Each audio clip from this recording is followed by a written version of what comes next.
Hello and welcome to the Trail and Adventure Motorbike Podcast with me, Clive Barber, and my good mate, Noel Tom. For the days when you can't ride your bike, there's always the Trail and Adventure Motorbike Podcast.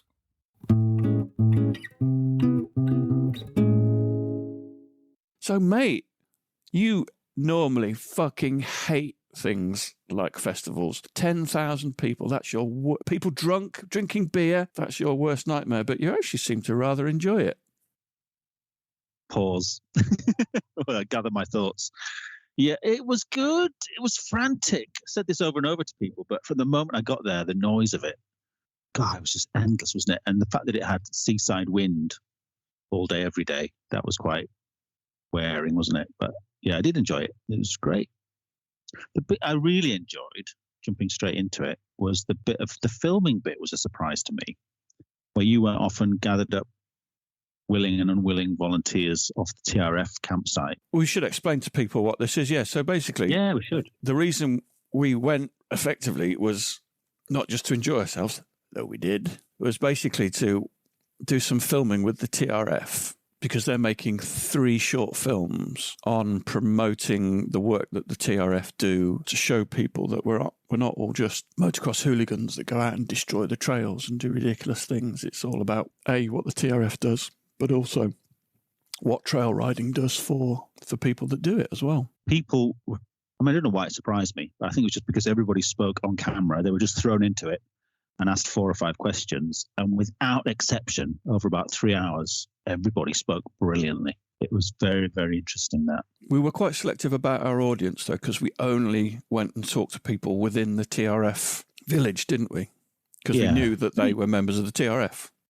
Yeah, but even so, it was a broad spectrum of people, wasn't it, I would say? Everybody was so good on camera and was so, well, not even at ease with it, but just spoke so well. I was very impressed. Everybody did really good, and hopefully that will come out in the film as well. I think it will be, they're only like 3-minute long, these films, so it will be fairly short snippets, and not everybody will make the cut. But yeah, you're right. People were absolutely brilliant. And we met our new friends, our new Welsh friends. Oh, yes. Michael. Yes. And Adam. And the other guy, I can't remember the other guy's name. But yeah, well, but hopefully we're going to go and see them again in North Wales. Yeah. Let's not tell people why, because I'm not how, No, because that thing is top secret. We can't tell everybody about that yet, until we're allowed to tell everybody about that. But yeah, well, the thing was, I was going to ask you about your highlights, but that was my other highlight, and which was why you confused me when you said Welsh friends, because I met my motorbike twin soul brother at the festival. He was a mate of Ollie's. John. You know, John. My soul brother. John, who was sat with us when we were sat with Rory. No, I think you'd gone to bed at that point then. No, he was actually. Yes, yeah, you were there briefly, weren't you? Until people got even drunker and louder, and then you made your exit. Terrible. I'd had half a cider. I can't remember half of what I said to Rory. I'll apologise to him when I can speak to him. Half a cider. Fuck's sake. Yeah, it was Garth's fault. Darth. Real name, Darth. The TRF, yeah. Made you drink half TRF a cider Darth. and you fucking lost the plot, didn't you? Yeah, a little Terrible hangover. But no, John, right, he rides a KTM. He's a trail rider. But not only do we share the love of KTMs and trail riding, but he also sits in the same seat as me in a brass band. What are the odds on that? That's lottery odds. 0. We were the only 2 people out of those 10,000 probably that play in a brass band. So he plays the cornet and he plays the third cornet. So we've been messaging each other. I'm trying to not appear. I've been reserving messages, not sending too many, because I don't want to appear like a stalker.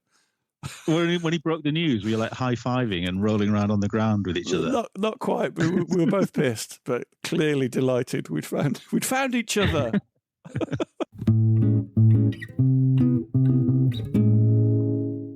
But highlights generally, it's the corny thing, isn't it? The highlights were just meeting those people. Even that first night when we had our little podcast gathering, meeting everyone that we'd just done podcasts with, but just been a little picture on a screen.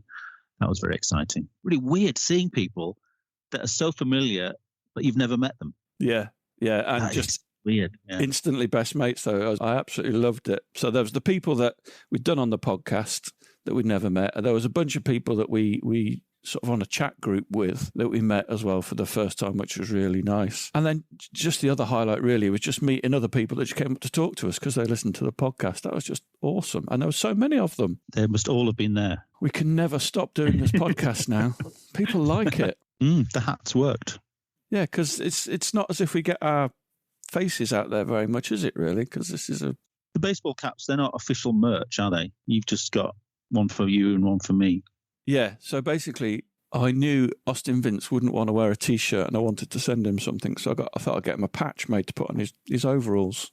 And he did promise he'd stitch it on, but I haven't seen any proof of that yet. But instead of just getting one, I got 10 done. So I've got one, you've got one. I gave one to Adam. A cap or a badge? A badge. He's going to get his mum to sew it on.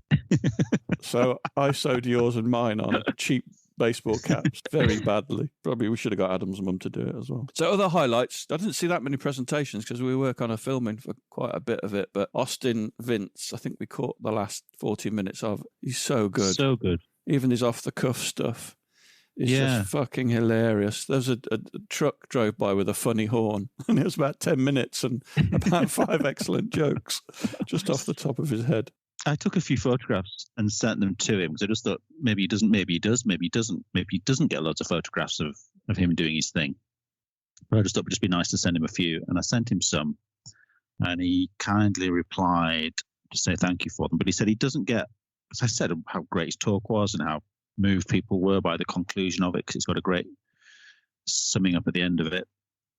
And he said he doesn't get a lot of feedback. He said he relishes getting any feedback, but doesn't actually get a lot of it. That's like us, really, isn't it?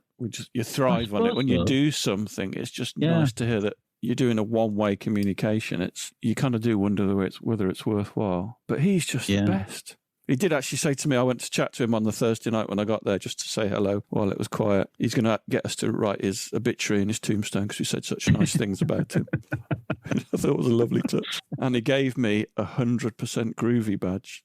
But no, we failed miserably at seeing, we didn't see the Fort 9 guy.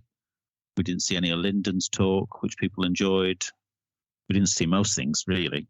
I didn't even see the guy doing the Angus Young impression. You didn't ride around the track, did you? I didn't ride around the track, and seeing photos and videos of people that did ride around the track on their stupid, unsuitable big bikes, I'm glad I didn't, because my big bike is really my touring bike. It was never intended to go off-road. I've got some slightly knobbly-ish tyres on it, and I've got protection on it, but it just didn't seem like a very sensible thing to do. Because we were camped right near the road out to the trail, and it was literally a constant stream of bikes from 9 in the morning until 5:30 when it finished. Earlier, I think the first bikes went past just after 7. Yeah, it felt like. Next year, I will definitely take a smaller bike and go and ride around the trail. Though people were having fun, weren't they? I think it would definitely add to the weekend. Yeah, great. I could see why people were doing it over and over because it was a really good track. There was some complaints afterwards about people going too fast on it. I think they're probably going to split it next year into 2 tracks, one for big slow bikes and one for people who want to go a bit quicker. So I think that'll be the next evolution of that. I can't speak on behalf of ABR, but I think they've hinted at that.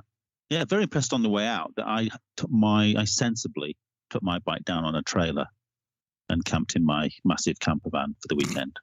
And on the way out, if you were taking a bike out on a trailer or if you had a van, you were pulled to one side and they took the registrations of the vans and the bikes just as an extra security measure. Ah, that's good. So, right. Yeah, that's good, isn't it? Yeah, so if anybody reported their bike stolen, they'd have the registration of the van that was towing it out as well. Yeah, that's quite cool. The big worry from last year was that the queues would be too long, they'd run out of food and run out of beer, and there wasn't any of that really. There was plenty of food. Loads. The food things just seemed to go on to infinity. It was incredible. Yeah, and they were open late as well. And the prices weren't too crazy, were they? They were like, high street prices. Not by our modern sort of Scandinavian benchmark that we're pricing everything at now. Yeah. Not our Norway prices. Yeah, it was good. Even you got wankered on your half a cider, didn't you? Fucking hell. Kicking off and everything. It's brilliant. Well, I was going to say, we're from the north, but now we're just having to adjust to everything being London prices. Everything's London prices, isn't it? Now it's cheap anymore, is it, eh? So the live recording when I first got it, I thought, this sounds fucking hell, I'm not going to be able to use this. It sounds terrible. But actually, with the noise reduction on, and then when you delete the other two microphones, it actually sounds all right. And some of it was quite funny. I was very quiet. It's been pointed out by... You didn't say a lot. Someone whose name rhymes with Upert, that I was very quiet. Probably was very quiet. I was a little bit thrown that I'd only found out about it about 10 minutes before. That was you knew we were going to do it. I didn't know I was going to do it 10 minutes after I'd got there, and I wasn't really sure what the whole... You did, viewers. You did. I told him. I did. I told him 5 o'clock. No, you didn't. I fucking did. I don't think you did. It's possible I didn't, but I think I did. That's not really an excuse, is it? I think I was just enjoying it. I tell you what was interesting is that, when you hear people like Peter Kay talking about playing to stadiums, and they look out and they see one face of someone who's not really enjoying it, and it completely throws them. I now know exactly how that feels. Was that Greg nodding off? Yes, it was Greg. Yeah, I kept looking out and seeing Greg just scowling at me, and I couldn't. When I thought, "Don't look at Greg, don't look at Greg," but I just couldn't stop myself. Yeah. And then the next time I looked up, he was wandering off, sliding his finger around his phone. Did he ruin the whole festival for you? Is that what you're saying? But it's just interesting that it is. Just thought, this is what I've been hearing for years: is people that playing these large venues.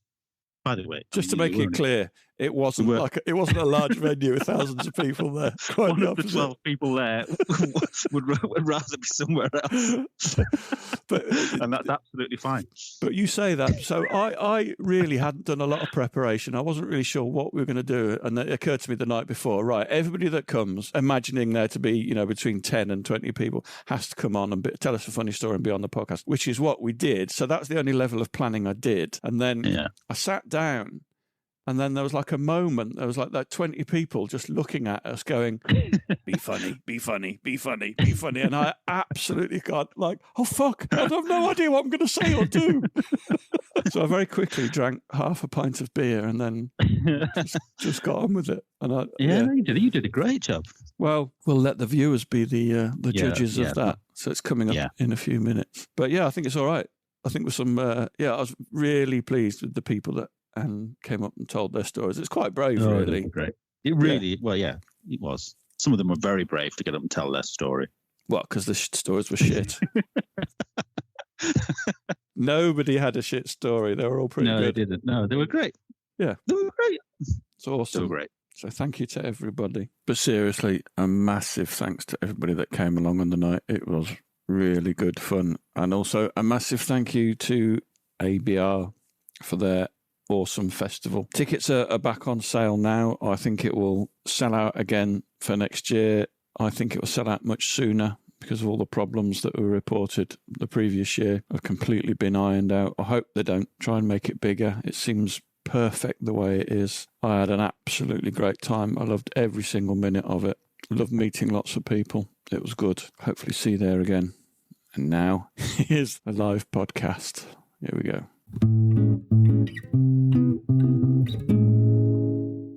Come and sit closer, boys, at the back. Come on, Ben, Jamie, come and sit at the front. I'm really chuffed. Some people have actually come. There's more people that have appeared on it than actually listened to it, which is fine by me. I have no idea what we're going to do tonight. Well, I've had one idea quite late last night. Noel's literally just got here. You've often heard me refer to him as the late Noel Tom. You arrived 15 minutes early, didn't you? Fuck's sake, 15 minutes early. Oh, bloody motorbikes. What I've decided is everybody here is going to have 3 minutes to come and tell us a little story, a particularly funny story. Ben, you've probably got some stories we haven't heard yet, unbelievably. So I think everybody needs to be on the podcast. And to make it a little bit more interesting, the best story, because everybody that appears on the podcast gets a T-shirt. Not everybody chooses to fucking wear them. No, we're not plugged into the address system. That's why I got everybody to come and see it really closely. It was just too difficult, apparently. Are you videoing me, Greg? Why are you doing it in portrait, not landscape? We've talked about this. We have had this conversation. When we actually make films with Greg, we have to tell him this almost every fucking time. He's useless.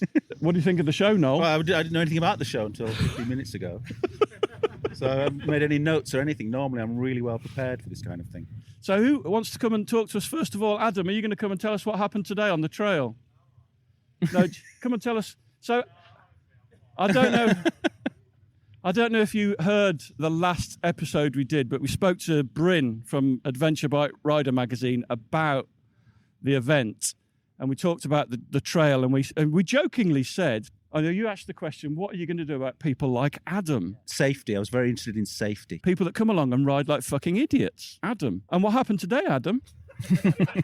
He's concussed. Yeah, he is actually concussed. Adam managed to flip his bike into a tree, smashed his screen in half, bent his brake pedal, and break his head. Oh, Adam. I did jokingly say I would send a photograph of Adam and his registration number, so they didn't let him on, but it obviously didn't work. Even if he did, he wouldn't let us look at the footage. No GoPro. So, Adam, you're going to come and tell us how you got on today on the trail? Adam says no. Oh, Adam. Right. We've got some other guests that I'm going to pick on instead. Danny and Pete have literally just got back from Spain. They weren't going to be here tonight, but they've basically ridden through the night to get here on time for this really shit little event. I'm really sorry, guys. So I thought it'd be nice. Do you want one of you come and tell us about the ACT? It's bigger than I thought it was going to be. When they say lightweight adventures, they're not talking about the bikes. Fucking So tell us, where have you been? We've just got back from the ACT Pyrenees. We got here about 10 this morning. We've rode for the last 2.5 days. We've rode from the Mediterranean coast to here today to be with you guys. To be with you. Yeah. Can we? That's better reaction than I was expecting. So. Thanks, guys. Cheers. I'll apologise properly and buy you a pint later. Sorry. Yeah, edit that bit out. Yeah. Because it's as good as it's going to get. So, what was the ACT like? It was good, but it was bloody hot, man. There's a long days and there was a lot of road work, but the trail riding, because it was so hot, you were kind of glad for the road work. But the scenery was unreal, man. It was beautiful. It was like how I imagined if you're trail riding in the Alps, that's what it would be like. It was so high up, man. We were in like ski resorts and stuff, you know. It's like the ACT is like the Tet's poor man's brother, isn't it? It is, yeah. Is that a saying? Poor man's brother? A lot of time we were saying like, why aren't we doing the Tet, man? But some of it we crossed onto the Tet, especially in Andorra. Probably 90% of Andorra was the Tet, because I had it set on my sat nav as the Tet route as well, so I could see when we were crossing over. And we did do quite a bit of it, yeah. So I think somebody else said that the ACT is like more of a gravel track, less single track. A lot of it is, yeah, but some of it was pretty technical, you know. So you still have a good ride there, especially when it's that hot. So how did you get to Spain? Did you get the 2-night ferry? We rode from our house to Plymouth, and then it was I think it was 22 hours to Santander. Then the next day, we literally just slogged across to a place called San Sebastian, because we did it in reverse. You meant to start on the east and head west, but we did it backwards because it just made more sense for the time scale we had to do it that way. So we had a bit of issues sometimes following the GPX route because it wanted you to go through one-way roads and stuff. But eventually we worked our way around. It wasn't too difficult, yeah. But it was still like kind of 10, 11-hour days every day. Recommended? Should we all do it? Yeah, but if you're really into trail riding, which we are, I would prefer to just do the Tet, really. Yeah, definitely. But I'm glad I did it. Does it give you the ratio of road to track? It does, but it didn't really make sense to me. Like, day one was meant to be 60% road, 40% trail, but it felt like more like 20% trail. Yet day 3 and 4 it felt like it was almost all trail.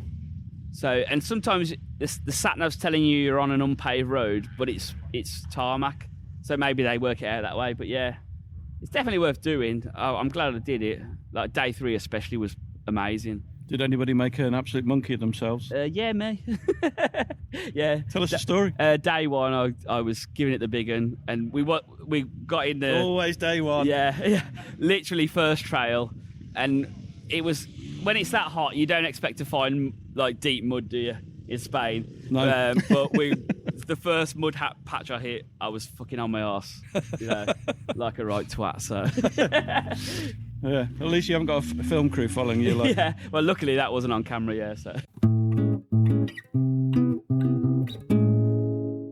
Can we have our next volunteer? Come on, Ben. There must be one. The one I really enjoyed was when you set off on your world trip and just set off from the cafe and went straight home to bed. Oh, and I didn't tell anyone that for like 4 years. I kept that secret for so long until I finally exposed myself. And Austin, if Austin ever listens to the podcasts, and he does, he loves it. If he knows it's public, he will murder me.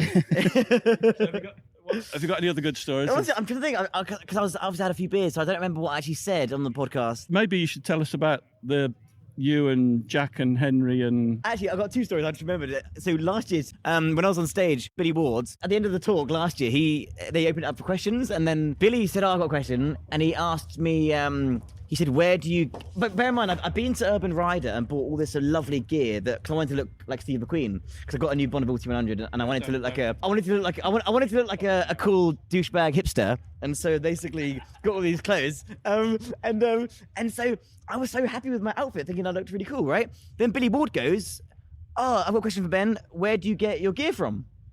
So I said, well, this is from Urban Rider. This is from the bike shed. But and everyone was in hysterics, but I was powering through. Turns out he was asking where I get my cocaine from. That's what he meant by gear. But I thought, and apparently everyone got the joke except for me. It went straight over my head. And I was so proud that someone had asked me about my jacket. Oh, mate. And I was so embarrassed. And this is on stage where everyone got the joke but me. So that was that was pretty embarrassing. Never let that down. And then my other story literally just happened yesterday, right? Yesterday I arrived last night and had a beer. And then a friend of mine arrived in his van, and he's just got a brand new CRF 300, which he bought 2 days ago. And he said, Ben, you've ridden a 250 halfway, well, an eighth of the way around the world, probably. About 4 times, because you just kept kind of backwards and forwards and up and down. And he said, you can take it for a spin if you want. And I said, oh, no, I couldn't. I wouldn't trust myself. He goes, no, trust me. I have faith in you. You'll be fine. So bear in mind, he's only, it just came out of the back of the van. He's only been on it once since he bought it. So I got on this CRF 300, and I took it for I'm literally just up there. I took it for about 20 seconds, went around, and I said to the guys, turn the camera on and film me riding the CRF. So I did a little loop, and because they were filming, I thought, wouldn't it be really cool? You know when you turn up to someone and then you sort of drift at the last minute, and then you sort of like the rear wheel slides or something. I don't know what it's called, but it's cool. It's called a skid. A skid, yeah. It looks really we cool, all did right? them on our bikes when we were kids, right? So I was trying to do that, but obviously I've never done one before. So I didn't know what to do. So I'm on the grass. It's got road tires and it's on the grass. It's really slippery, and I just went for it. I don't know what happened, but I basically just got right up to the camera and then just dropped the bike, completely bent the bars, smashed off the indicators. And he's just bought it 2 days ago, and I feel so. And now he's complaining. He took on the trail today, and he's complaining about like things aren't feeling right. Oh, I just feel. Anyway, that's my other story. Is brilliant. And what's even better is the amazing guys at Lightweight Adventures had promised that they would. Yeah, lend me their Yes. CRF for the trails. It's out there, tomorrow. recorded. So, Oh my I mean, God. is it too late for them to back out? I think not. I think not. Promise is a promise. The first one, that's called a crash. Don't know what it's called. It's called a crash. The second one is no. Hey, thank you, Ben. Ben King. Very good. Who's going next? Oh, Good man. Jamie. We'll have a Jamie chat Tom, anyway. Noel's brother, lightweight adventurer. Oh, no, yeah, what a great surname, Joel. Good to meet you, and thanks for inviting me on again. I know you invited Marc on since, and I didn't get an invite. But I don't want to go on about that. I know. Can you move the microphone a bit? Oh, so they can hear me cussing you. Okay, that's cool. So, Am I allowed to can I swear on just- this? Yes. Yeah, you can. good. You're a This is why I didn't invite you on. Don't talk to Noel like that. That's such a horrible way. I mean, he's your partner. These are really uncomfortable. Did you buy these? It's like the worst seats ever. Well, you're limited as to what you can fit in your panniers, aren't you, really? Well, not if you get free stuff off Greg. Sorry, after you, Clark. These are really uncomfortable, mate, honestly. Have you got any questions? ahead. for me? That's brilliant. Now you can go now. Is that the 5 minutes? Have we done yet? No, I just wanted to say I was really sorry because afterwards I thought that's No a problem. bad thing to do because you're a double act, aren't you? Well, we are, and you pick the worst half, to be You're honest. like the funny one, and turns out he's the fucking straight man. He's Marc. Awful. Who's little? Who's large? Well, we know who's little. I've got nowhere to go with that, Noel. I mean, Too personal I'm all right questions. setting up my own jokes, but I can't finish on other people's. Have you got a funny story for us, or are you just going to take the piss for the next? Well, I thought that minutes? was the whole point. Just Oh, go on here and take the okay. piss. What about? I don't know. I mean, I'm just probably going to shamelessly plug our own channel, if that's all right. You've got your festival coming up. We've got the festival coming up, and we have, and so Lightweight Adventurers Festival, and it's. Do you know what? It's shaping up to be a really good festival. It's very different to this. This is quite a huge festival.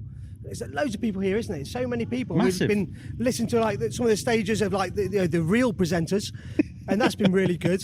And then we came here. We have got the Lightweight Adventurers Festival, which is year 1 this year. Shameless plug here, it really is. And what we want to do is deliver a very different thing to what the ABR delivers. You know, ABR is like quite a big conglomerate of adventure motorbiking, and we very much want to focus on the lightweight side of stuff, enjoying spending time with those people that really want to get back to the grassroots of just going off road and maybe doing a few trails, and that's really the sort of people we want to bring together, which is a very different sort of feel to this, which is not better or worse, but just different, I think. There's limited numbers. Limited numbers, 150 people only, and the big push for the tickets is going to go on very soon, so I think they'll go out pretty quickly. And you guys are going to come and you're going to go and do such an awesome job as you are right now. Yeah, so the funny story is, Noel didn't know that we were appearing at your festival, and I just played him the video that when you announced that we were there. And I just asked Clive if he was going, and he said, "Well, actually, look at this." And showed me the promotional film for it. Oh, I'm absolutely thrilled. Apparently, it clashes with a very important birthday. So I saw a few people quizzing you about what bike they could turn up on. Any bike. Any bike. Absolutely. So it's very much a mindset. So, do you know what? If you've got a big old heavy bike, we really don't care. It's the idea of being able to just like travel with limited kit and just want to enjoy the joy that travel brings you. And obviously you just chat to Ben, and Ben like goes out with nothing, like not even any knowledge. You know, that's how much he strips back his bike. Like, let's just I'll just sit on a thing. We were on the stage earlier on, and he was asked, what was it you asked? You asked a question about a chain driven.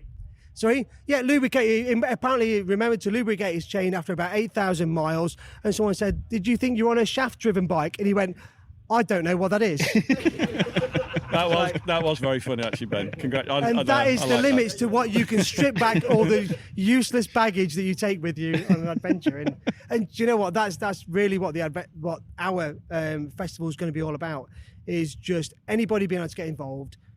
Anybody who's happy to just jump on a bike. And we saw some amazing people traveling down the motorway today with a tent strapped around their, like literally hanging off their shoulder, and like just basically getting stuff attached to their bike so they can go somewhere and go camping. And that's really what we're trying to embody with the festival, is just everyone's welcome. Do you know what? Come and have a good time and chat to other people. And if you're a solo rider, even better, because hopefully the more solo riders, the better, you know, come and chat to new people. I mean, we knew you like only a few weeks ago. That was when we first met, and now actually it feels like we've known you for a while. And that's really what we're trying to embody with the whole festival, to be honest. Excellent. Now, fuck off. You've been on for ages. You've just have do you know 3 what? minutes. I finally got Christ. this seat comfortable. It's all right. I'll just stay here. It's all right. I'm happy.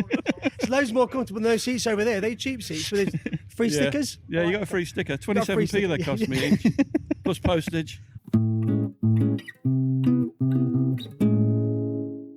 For the new arrivals, are you in the right place?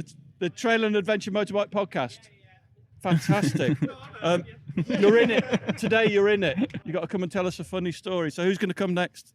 Hey, it's Nige. I met Nige earlier. Nige was in Rally Raid asking about stuff. He said, "I heard about Rally Raid on the Trail and Adventure Motorbike Podcast." I went, "It's fucking me." And he started asking me about Rally Raid. I went, "No, that's not me. It's Adam." Shook his hand, I recognised him, yeah. Have you got something for us, Nige? Well, it's not so much a funny story, it's just a little bit of a tale of our last adventure, really. 3 ex-army friends. One lives in Lincoln, one lives in Jersey, I live in Chichester. We planned this trip to the Pyrenees on our road bikes for years before COVID and everything, and it all got postponed. It's on. We're going. We booked the dates, booked the ferry and everything. Mike lives in Jersey, failed to get his jabs, so he wasn't allowed into France. So Scott, who travelled from Lincoln, and me from Chichester, we went on the ferry from Portsmouth to Cherbourg, and had to drive all the way down to the bottom of France, to the Pyrenees, of course, because Mike couldn't go. It's just the two of us. It was a great trip, really. 9 days, going across the Pyrenees. Not so much of a funny tale, but an interesting one, whereas we'd go through the switchbacks, and these cars are flashing their headlights at us, thinking, oh wow, it's a warning of a speed trap or something like they do in the UK. I didn't know they did that in France or Spain, wherever we were. It wasn't that at all. We come around the corner, there's about a dozen vultures in the road ripping some carcass apart. Huge things, covered in blood, bones everywhere. We could have smashed right into them. Good job we were slowing they're down. Huge as well, aren't they? Yeah, They've massive. done some serious Apparently damage. they're flying from Africa or something like that. I don't know. That was my only. It's good. I mean, I don't know you that well, so I can't take the piss out of you. It's wrong. and vice versa, because it's because I've had a few drams of Alex's whiskey there, and nice one. it's warming the heart, and that's all I have to Excellent. say. Thank you. Oh, mate, seriously, thank you. Really appreciate it. Cheers. Hey, you got another volunteer? So I can't remember your name. Marcus. Marcus. And Hello. you're with? I am with Julia. Julia. Excellent. both. Julia doesn't listen to the podcast. She doesn't. No, No, not yet. As Steph Jevons said the other week, it's all sprockets and bollocks, isn't it? And we were thinking, fuck, why didn't we call our call it podcast that? That's genius, but she's copyrighted it or something, so we can't use it. Tell us your story. Move the microphone a little bit closer. Okay. Well, basically, we were planning to go to the Pyrenees. We had 3 weeks booked off. Well, a few weeks ago, but there was a passport-related incident, and we couldn't go to the Pyrenees, so we ended up going to Scotland, but which was very nice. Bit wet, bit windy. And what were you riding in Scotland? 2 690 Enduro R KTMs. It's a good bike for sure, and we did it on Motor's Ralsei knobbies as well for a little bit of off-roading. And the story relates about some of the off-roading that we did on the way back. So there's a little byway that goes off the A34, part of the TET. I'd filmed Julia with a drone that someone had very kindly lent me, riding up this trail, and then I turned the drone round, and the drone was sat there in the trail. So I thought, Julia said, I know, you should ride up and ride round the drone. I was like, sounds like a great idea. So rode round the drone, stopped in front of it, great. And then someone else came up the byway and rode straight into the drone and smashed the gimbal on it. 300 quid later. And that's it, gone. That was it. Yeah. Did you get the shot of them hitting the drone though? Sadly not. That's even the worst bit. I'd actually turned it off. Oh. I was just about to go and get it, and drone destroyed. Did it hit them or did it hit their head? It hit it was bike? quite low in the trail, so I'd kind of ridden around it. So it would have probably just hit their front wheel or something. But yeah, it would have been tragedy that I didn't get a million hits. footage. The footage would have been made it worthwhile, wouldn't it? But Almost, yeah, the gentleman in question, I don't blame him. He wasn't to know there was a drone in the. But he just sort of pointed at it and then rode off at speed. No apology. No. But as I say, I don't blame him. It was a small drone. He probably wasn't expecting to see a drone in the middle of the trail, and probably thought, shit, I don't want to have to pay for an expensive drone. So yeah. Fair enough. Nightmare. But yeah, there we go. So Excellent. That was the story. Who hasn't been on yet? Yeah, oh fuck off! Jesus, can you put a seatbelt on him or something? You have been drinking since about 12 o'clock, haven't you? About 1 o'clock. Oh, okay, sorry. One of our 4% of women listeners, I hope. You do listen to the podcast, right? Tell me you listen to the podcast. Yeah. Great. Just move it, just swing it round closer to you then. So what's your name? My name's Gina. Gina, thank you very much. It's quite intimidating having all these people looking at you, isn't Yeah, it? you look quite Unless nice, you're an though. absolute show-off like me. I fucking love it. So I'm a new rider. Just got my license at the end of last year and decided to have a nice motorcycle off-road experience recently. My partner bought for my birthday present for me. So I went to Sweet Lamb in Wales. Loved it. It's the best day of my life. Because they do women-only events as well, don't they? Yeah, Sweet Lamb? they do. We booked on a one-to-one, Right. just a one-to-one training session. Yeah. Honda 250 lowered, suits me. Great. Oh, it was just magic. The whole day was amazing. No accidents, no incidents. We survived. We didn't fall off. Got to the end of the day. That was all great. We said goodbye and got on my own bike, and I remembered everything she told me, and I was moving onto the side of my bike and I had my elbows up, and I was doing all my right moves, and she was dead impressed with me driving off. I was quite proud of myself. Next morning, got on my bike to go home. Got on my bike, turned around in the car park, flat on my back, rolling around like a turtle. I couldn't even get up. Fell over. And I just didn't remember a single thing she told me. So, yeah, on the day, it was great. The training was awesome. Had a beer, got up, forgot everything I was taught. I just fell off. So, yeah, I think I need some more training. Well, But, I think what you just need to go out and ride, I think. Yeah. Training is a great start, but I remember when we started going out riding together 16 years ago or something, I reckon because we ride in the Lake District, I reckon I used to fall off at least 10 times a day. Okay. Yeah. So you just get better and better, and you don't notice you're getting better. It feels hard, and it's exhausting picking your bike up, but incrementally. It's okay, he does that. I was going to ask what was the best thing you learnt in the day, but you don't remember it. But in my defence, my bike is a road bike, not an adventure bike, and the car park was very gravelly. So what is your bike? I have a Honda CB 500F. F? Yeah. Oh, right. Yeah, so it's definitely not an adventure bike. Okay. I use it for commuting and stuff like that. So yeah, that was my fault. It wasn't my fault I fell, it was the tyres, you see. But no, I did have a fab day, and I'm just desperate to try it again now. After that taste was magic. And I think that's what everybody says. Everybody that rides off-road for the first time is like, why didn't I do this 20 years ago? So you're young enough that I wish. You're very kind in saying that. But no, I'm just glad we found it. We both got into motorcycling in our late 40s, and to get experience it now and hopefully have some 10, 15, 20 years ahead of us enjoying bikes, it's pretty magic. Perfect. And have you joined your local TRF? Or? Not yet. We're just looking into finding space in the garage for an off-road bike, and trying to find what we can evict from the garage so we can actually get one. Where's do you live? Oxfordshire at the moment. Okay, so there's probably some reason. And Wales is never far away. Yeah, a family in Wales, so. Perfect. Thank you very much.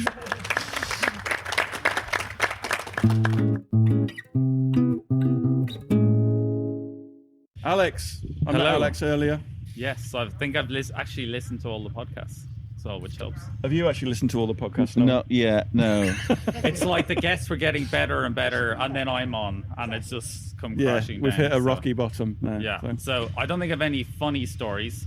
And I've got a little bit of Scotch brain. I've got a glass of Scotch, but Scotch, not Irish. It's Scotch, then bourbon, then Irish in that order. I think, but it's medicinal because rode up from Surrey yesterday with a mate and one of the local TRF guys on our CRF 300s. Totally nutted myself, so I managed to, when you're going along like rutty lanes, like I got this, and then you just on your arse out of nowhere. I managed to get my leg under the bike. The handlebar came down on my thigh. I was doing 20 plus or something like that, and you're lying there kind of going, is anything broken? No, I don't think so. But I've like lost all the skin here around the side and all this sort of stuff. So Scotch is for medicinal purposes. And they are riding trousers, aren't they? So usually I'm the guy on time and stuff like that, but I had to go home because I forgot all my knee armor. So I bollocksed everything up except where my knee armor was, so I'm glad I went home to get it. But the other guy going up with as well off 3 times, he's not here today because he's got a little gimp arm today, and he's refusing to come down.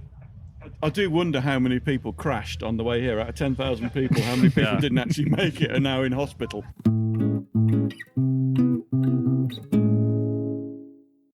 Who hasn't gone yet?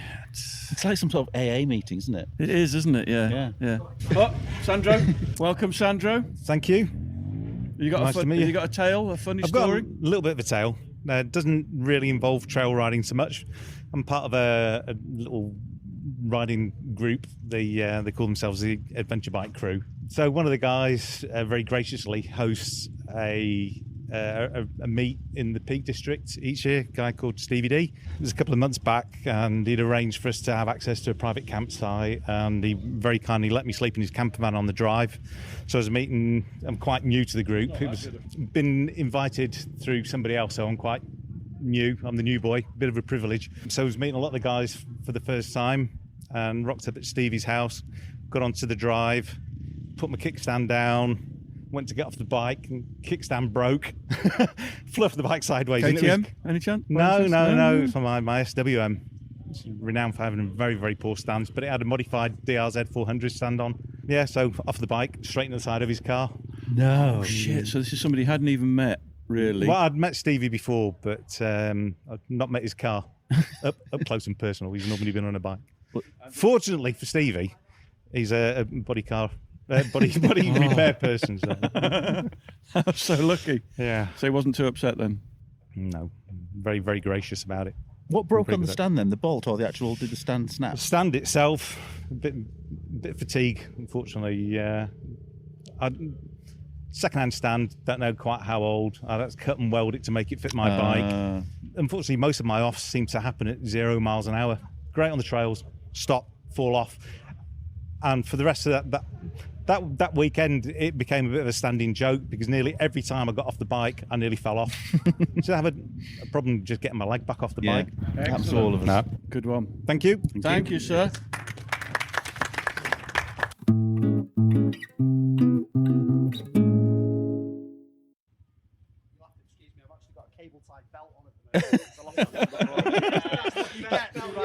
Only a biker would have a cable tie belt. Too much of the food in Spain and away it goes. Excellent. I want to know how you would do that. Wow.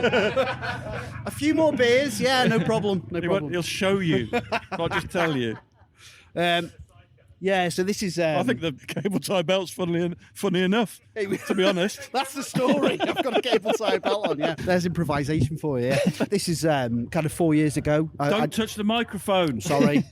I used to do that. Apologise. About 4 years ago, I just joined the TRF. Got a little bit impatient in between kind of group rides and things. I'm based in North Wales, not far from Wrexham, and a little place called Holt, where there's quite a lot of green lanes. Anyone who's ridden kind of North Wales will know there's a great deal of mud in North Wales. Just picked a lane at random, which was by Holt. I've got one of the bikes I've still got actually was a TTR 250. So old school, air cool, lightweight, quite capable. So I thought, yeah, take it down this lane, Farmer's Gate down through. And it was muddy and it was getting a bit harder. And eventually just got this bike completely stuck. Never got a bike stuck like it. It was literally, over the axles, this mud. Spent about an hour trying to, obviously you're stripping off layers, you're sweating profusely trying to get this moving.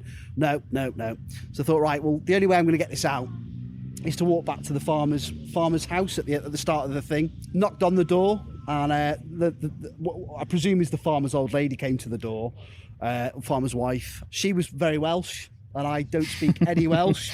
So through hand mines, she's kind of, I'll come and help you get this bike out. Yeah, no problem. We walked up this lane, and she's trying to help me kind of rock this bike out. In kind of the process of this, I can really say kind of exorcist with mud, completely covered from the back of this kind of TTR 250, completely covered with mud. And she falls over as well and all sorts. I'm covered in mud at this stage. And then her husband turns up, the farmer, who I'm thinking is going to be quite mad about this.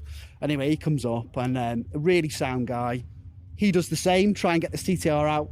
Again, completely covered in mud, just cannot get it out. In the end, what we end up doing is, obviously being a farmer, he's got all the toys. He's got I don't know what you call it, a front loader, with the forks on. He drives up the field to the like side. A combine harvester. Yeah, like a combine harvester. Combine harvester. Is it a digger? It's like a digger with a crane on it, yeah. Okay. And he puts it basically over the trees, and we put a strap under this TTR. He lifts the TTR out about 20 foot in the air and then just backs up the lane, puts it down. Really sound guy. I gave him a £5. He hosed the bike down. He hosed me down as well.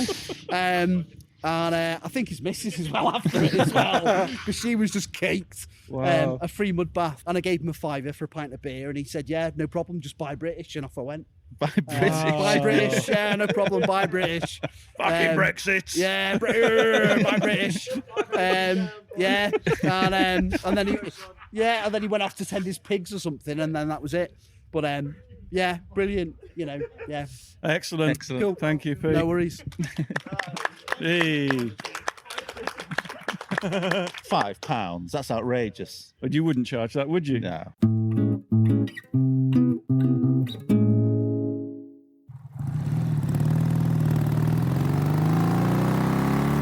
Guys, that's been brilliant. I'm so grateful that this small number of people have turned up. It's been really good fun. I appreciate it. I think it'll make a good podcast as well. I think we've got 42 minutes, so that's probably going to be about a half an hour, 25-minute podcast or something like that. Yeah.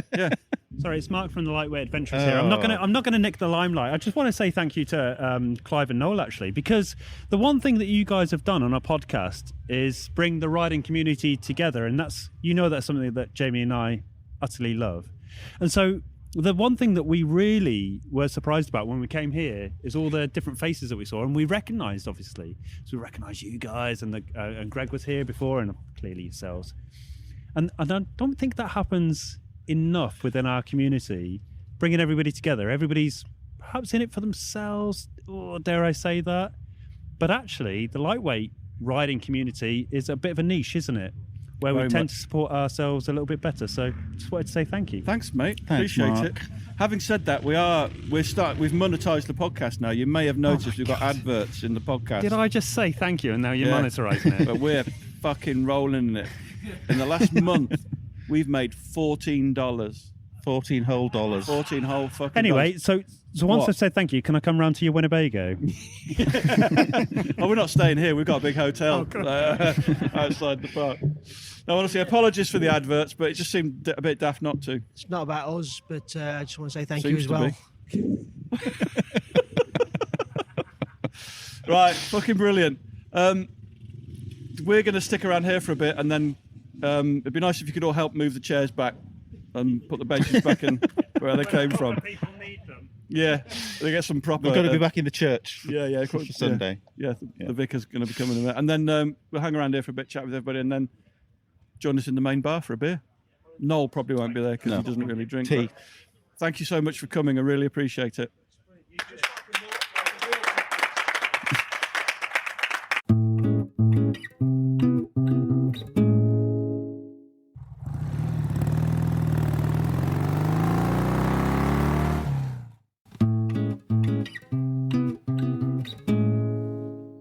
Thanks for listening. We really appreciate your support. Don't forget you can follow us on Facebook and Instagram. And if you really appreciate what we do, you could consider supporting us on Patreon or buy us a coffee. Links are available on our website, which is tampodcast.com, tampodcast.com, where we also have a limited selection of branded stuff. But either way, please keep listening and spreading the word. See you next time.